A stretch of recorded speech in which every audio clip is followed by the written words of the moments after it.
Alright, today we're going to make some sauerkraut, and some of these are from my garden and some are from a nearby stand, so that we could fill 2 crocks over here, one for our family, one for my mother-in-law's family. What we have here, these are the old-fashioned way of doing sauerkraut. You can do a much smaller batch in a smaller crock, and then you don't have to have so much bulk at one time. We do it in big crocks because it's what we have and what we've used for generations. In fact, we have a cabbage cutter right here, and this is the old stomper. This stomper was my husband's great-great-grandmother's, and we don't know if it was before that or not, but it came from France, we believe. So you start with your clean crock. You want to make sure it's completely clean and dried. And what we do is we shred the cabbage into the crock, and you can see what this looks like here. We quartered our cabbage and then shredded it through our shredder, and I'll show you how that works. But you can see it's a lot like slaw. That's about what it looks like, the same cut as just your coleslaw kind of thing. And I'm going to give this video to Anna. She's going to do a little video of me cutting it so you can see what to do here. Alright, move these out of the way. This one here is already cut, and you can see here's the core, the inside. You want to keep that there so that you have something to hold on to. And any leaves that fall off that are clean, you want to keep. And I'll just throw those aside because those are going to go on the top later on. So what I'm going to do is I'm going to cut this so that I'm shredding it like this way on this cutter, like so. And what I'm going to do is lift a little bit so I don't end up getting the core into that. So you have to hold the thing firm. Sometimes having 2 hands is, 2 people doing it is nice. And you can see, got a little bit of core, so I'm going to turn it. You want to tip the point down so the nose is kind of pointing down.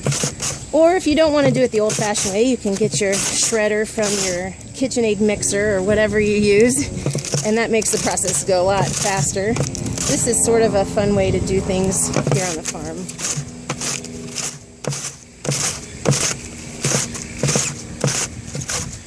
And then we just keep turning it so that we're getting the slices along with the grain.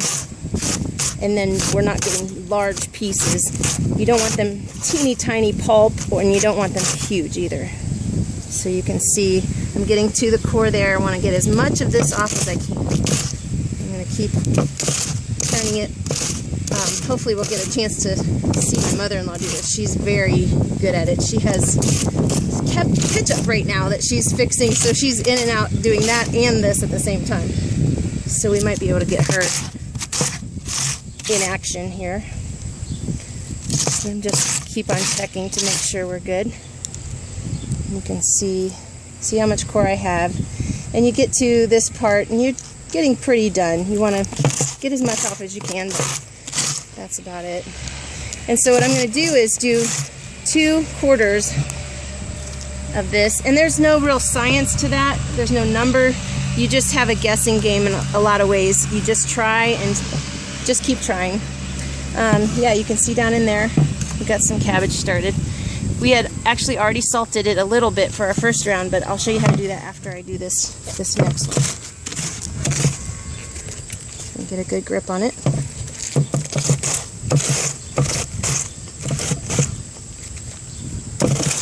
As my daughter keeps nibbling on the cabbage, Anna, you silly girl, she loves her fresh veggies.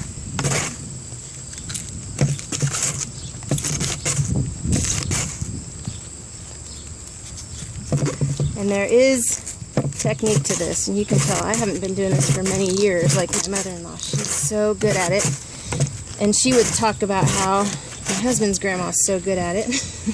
And the best way to get good is just to keep doing it, and that's what they'll always say. Again, I'm going to use this loose leaf for later on. It's a nice clean leaf. When they're coming out of the garden, they're not going to be super clean and nice looking, so you take several layers off. I'll show you that too on my next cabbage head.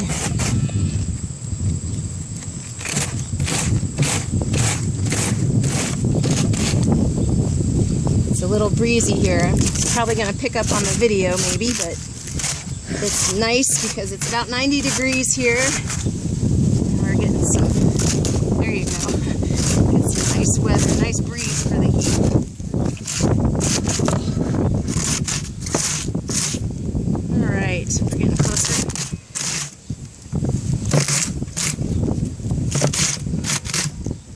Alright, I'm going to set that aside. And you can look down in here. I asked my mother-in-law to help me explain, how do you salt? How do you know if you have enough? And she says, well, you taste it. So you develop a taste. So I'm just going to sprinkle a little in here. Just a sprinkle like your little, I mean a good bit more than what you're salting your vegetables to eat them.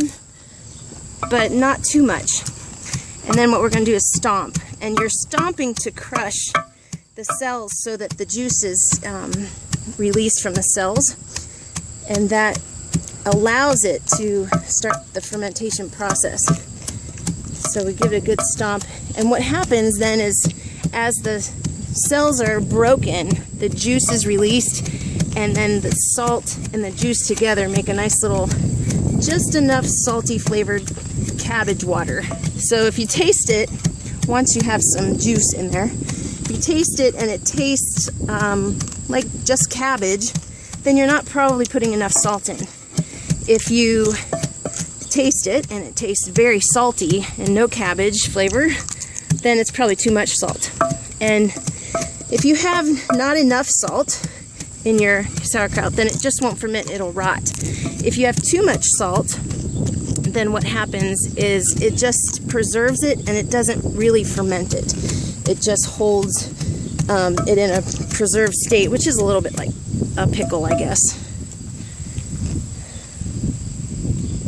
There was a little bug that flew in. Alright, so you can see I'm stomping to try to crush the cells in the cabbage a little bit, and it's starting to get a little juicier. And then I'm going to go ahead and cut some more. So right now what we've got in there is one whole cabbage. You can't really taste it yet because it's not juicy enough. I'm going to keep stomping it and do another head here. Alright, so here's another head cabbage. The top leaf is kind of cruddy, so we'll just take it off. If it's really bad, throw it away. If it's not too bad, like this one's really pretty clean, it's just got a little bit of stuff, keep the clean one, and you'll use that later to cover your cabbage when you're done with that.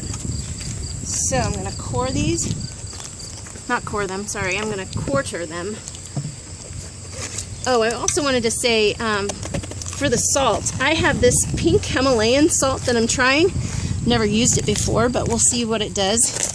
My mother-in-law thought maybe it would turn my sauerkraut pink. That would be kind of fun. But it's supposedly very good for fermenting, and it's got a lot of minerals that just regular salt would not have. Normally what we've used is right here, we've got just a canning and pickling salt. And there's nothing added, it's just plain salt. There's no iodine, there's nothing, no caking agents that they put in to keep it from caking on the shelf. And pretty much any salt will work. But this is what we're doing today.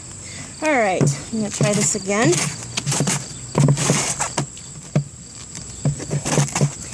There are blocks that you can use to slide your cabbage, but then you end up getting a core. I'll show it to you when I'm done with this one. And it's a little easier to tell what's going on when you're holding it. You can keep it from getting too much of that core in there.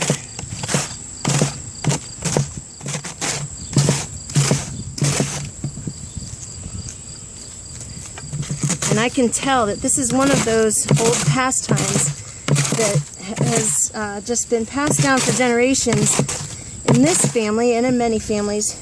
And it's one of those traditions that if you didn't learn it from your grandmother, you really need someone to show you how, because it's something that's just not easy to just pick up and know what to do. A lot of things like making bread, it's a little bit of how it looks and how it tastes and what the texture is. And those are the things that we hope to pass to our children so that they can learn these things and pass it to their children. It's a wonderful heritage.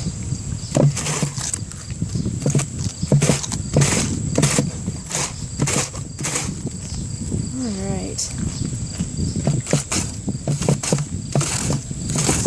I do very much wish that my husband's grandmother was here today because she has been the master sauerkraut lady.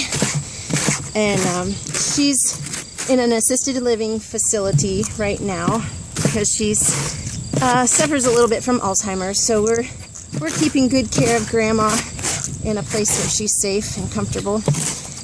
But there are days when we really miss her on the farm. So we occasionally bring her out and let her come and enjoy the scenery and the weather. But I got that pretty far down.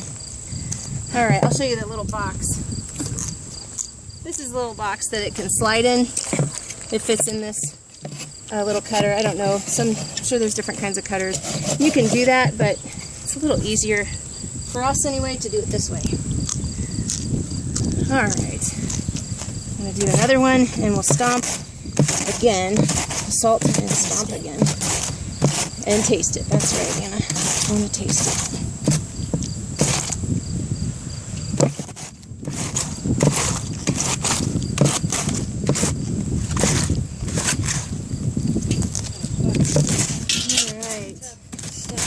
Two more cutters.